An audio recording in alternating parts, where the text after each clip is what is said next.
Oh, nandito nga kami ni Pop sa Eastwood at walang booking ngayon. Mga hunting kami ng mga nagno-notes pa eh. May mga na-timingan ka na ba dyan na nagno-notes ng extra service? Kapag tayo. Mukhang yun na lang ang kailangan namin para magkapera eh. Buti nga nawala-wala na yung mga ganun eh, no? Nawala-wala na ba? Meron pa rin?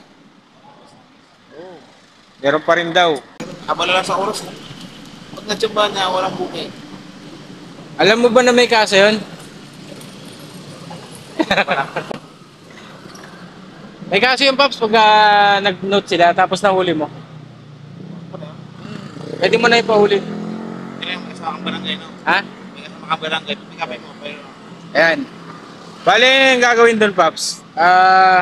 Di ba nag-book siya. Tapos mag-alibay ka na, kunyari, wait lang, may gagawin ka lang. Pero pupunta ka na ng police. Ipapakita mo yung notes niya sa booking, tapos pupuntahan nyo siya. Ngayon, diretso, ano,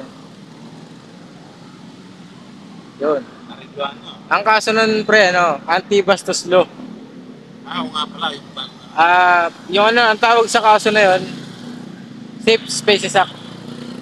Yun, so yun mga bumabiyahe ng gabi, pagka napagtripan kayo ng mga ganong klase ng booking, alam na ni Pops na pwede yun. Iba kasing kaso pre, pagka hinawakan ka ng bading, alam ba, sumakay sa'yo. Yun, mas mabigat yun, sexual harassment. May naano ako ng gano'n eh. Sa libo. Malapit natin. Okay. Yun, abang-abang tayo para binablog ko talaga yung Pops para maubos sila dito nagbubuk. Yan no, so karamihan nga sa ating mga rider ay hindi alam kung paano ang proseso kung sa pagsusumbong no sa pulis. Okay, ginagawa natin to para mas maging ligtas ang mga biyahe natin lalo sa mga panggabi no. Kasi pagka napasukan tayo ng mga ganong klase ng booking, may posibilidad na Walang idea. yan. May posibilidad na may ibang gawin yung tao na yun kasi pagka ibang booking ang tinanggap natin, pagka na-hold up tayo, kasama yan eh. Diba? Sa mga parang nagiging delikado, diba?